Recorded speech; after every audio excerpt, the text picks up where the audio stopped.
अस्सलामुअलैकुम viewers, welcome to my YouTube channel Masoom Rabbani officials.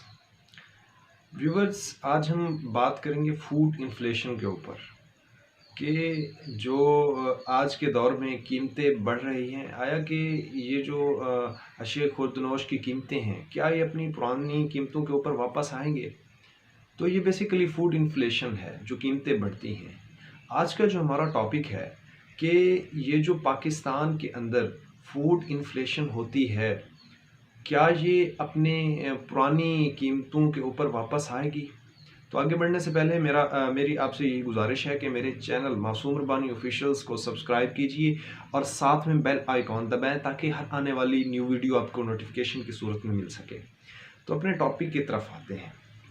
Viewers, अगर हम इराक़ की बात करें, यानी कि अगर देखें जो 2013 और 2018 का दौर था, यानी पाकिस्तान मुस्लिम लीग नून, उसमें इन्फ्लेशन, फूड इन्फ्लेशन हर दौरे हुकूमत में होती है। लेकिन ये है कि उसके अगेंस्ट जो अपोजिशन होती है वो किस किस्म की होती है, आया कि वो उसको एक्सपोज कर सकती है या नहीं करती। तो 2013-2018 के दरमियान फूड इन्फ्लेशन हुई है, लेकिन इसके बाद का जो इरा स्टार्ट हुआ है, यानी पाकिस्तान तहरीक-ए-इंसाफ की जब हुकूमत आई, तो उसमें इकोनॉमिक कंडीशंस बहुत एक्सट्रीम थी। तो ये तो पाकिस्तान मुस्लिम लीग नून, उन्होंने एक ऐसा ट्रेंड पैदा किया कि डेली टमाटर का रेट अगर बढ़ता है तो वो जो है ना फ़ौरन उसको एक्सपोज करते हैं। चिकन का रेट बढ़ता है, मटन का रेट बढ़ता है, कोई भी ऑटोमोबाइल। हालांकि मैंने अपने कभी यानी पहले दौरे उसमें नहीं हमने सुना था कि चिकन का रेट बढ़ता है या इसके अलावा कोई रेट बढ़ता है। तो ये तमाम चीज़ें शऊर एक किस्म का हमारे पास पाकिस्तान मुस्लिम लीग नून ने पैदा किया है। तो हम बात ये कर रहे हैं कि क्या ये फूड इन्फ्लेशन जो बढ़ रही है, क्या ये कभी वापस आएगी? तो व्यूअर्स, जो कि हमारी दुनिया के अंदर जो वर्ल्ड फूड इंडेक्स है वो बाकायदगी के साथ आगे बढ़ रहा है। वो यानी ना नीचे आया है पिछले मंथ्स में। अगर हम उसको कंपेयर अगर इस तरह करें कि हमारे पास यानी 2021 है, इसके अंदर मुसलसल फूड इन्फ्लेशन बढ़ा है। उसके अलावा यानी 2022 को देखें, इसमें भी फूड इन्फ्लेशन बढ़ा है।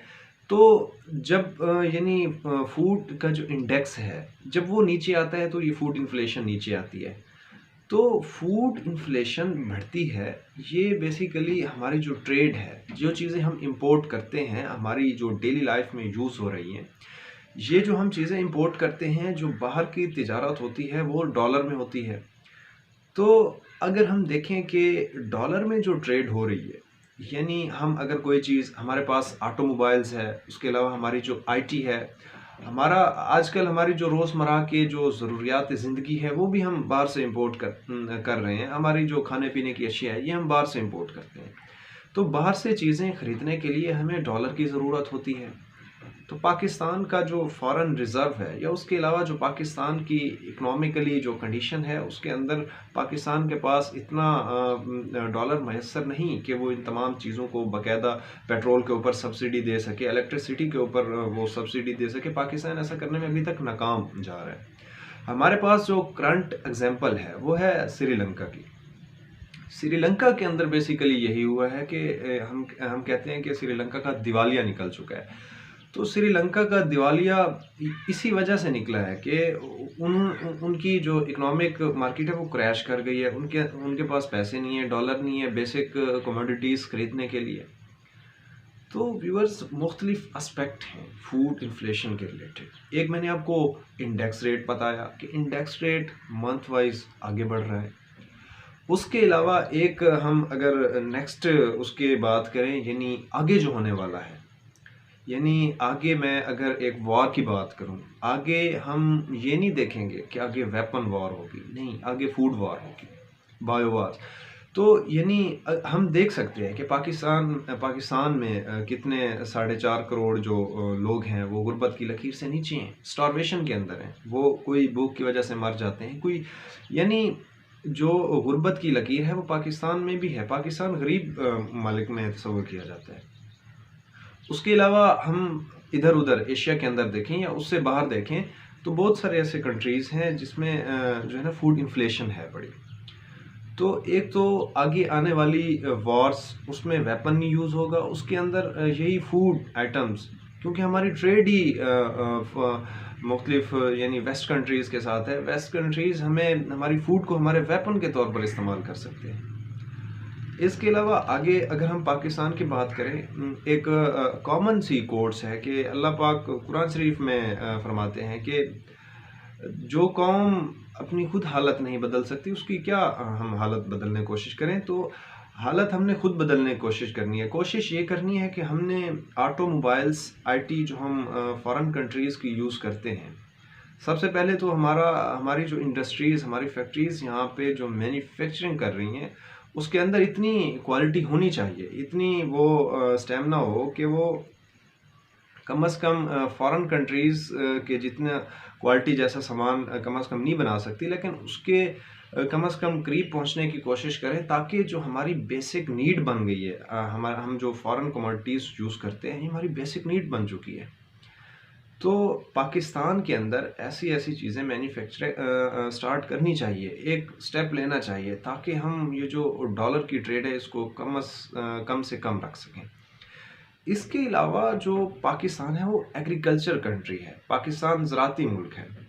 तो हमें डेयरीज़ में आना चाहिए, हमें फार्मिंग के अंदर आना चाहिए, हमें हमें क्रॉप्स वगैरह जो है ना उगानी चाहिए, क्योंकि पाकिस्तान एक एग्रीकल्चर कंट्री है।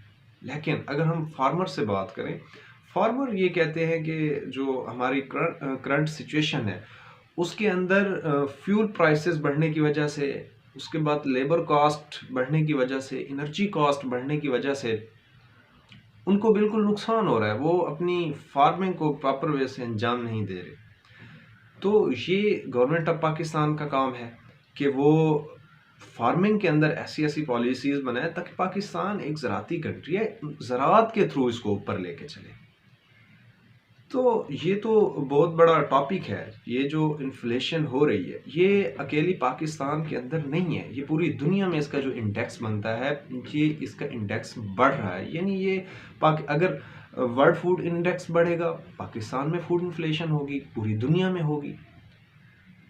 तो देखें मिसाल के तौर पर एक गरीब है, यानी वो जो डेली जितनी वो अर्न करता है उसके अगर हम एवरेज या रेशो निकालें, उसके अंदर उसका 80% जो उसका फूड का बजट चला जाता है, उसके अलावा वो कोई काम कर ही नहीं सकता। चलें जिसके पास एक मैं समझता हूँ कि पैसे हैं, वो पैसे वाला है जिसका बिजनेस है, उसका टोटल बजट में से चलें 30% निकाल लेंगे, उससे भी कम है फूड बजट। तो ये हमारे निचले तबके के लिए बिल्कुल नुकसान है फूड इन्फ्लेशन। तो बेसिकली हमें ये समझना चाहिए कि हमें फूड इन्फ्लेशन से बचने के लिए अपनी मैन्युफैक्चरिंग करनी चाहिए, खुद की प्रिपरेशन करनी चाहिए, इंडस्ट्रीज़ लगानी चाहिए, जीडीपी इम्प्रूव करें, डॉलर के ऊपर ट्रेड बहुत कम करें। इसका ये है कि जो हमारा अमीर तबका है वो शाहाना लाइफस्टाइल उसको कम से कम थोड़ा नीचे ले आना चाहिए।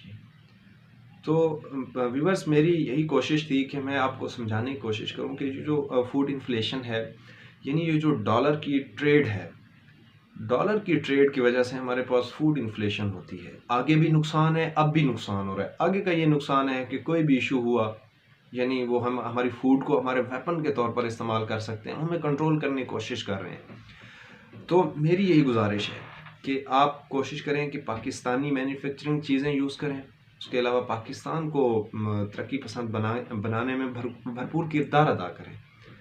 तो ये हमारा टॉपिक था फूड इन्फ्लेशन के ऊपर। तो होप मेरा जो भी व्यूअर्स होगा उसको कम से कम फूड इन्फ्लेशन या पाकिस्तान में चीज़ें क्यों बढ़ती हैं, महंगाई क्या है, IMF क्यों कहता है कि यहाँ पे जो है ना पेट्रोल वगैरह इनकी कीमतें बढ़ानी चाहिए। तो व्यूअर्स ये बहुत बड़ी डिबेट है। मैं समझता हूँ कि कम से कम आज ये जो फूड इन्फ्लेशन के ऊपर बात हुई है इसको जो है ना कम से कम समझ जाना चाहिए। तो इंशाल्लाह नेक्स्ट वीडियो में मिलते हैं, तब तक के लिए अल्लाह हाफ़िज़।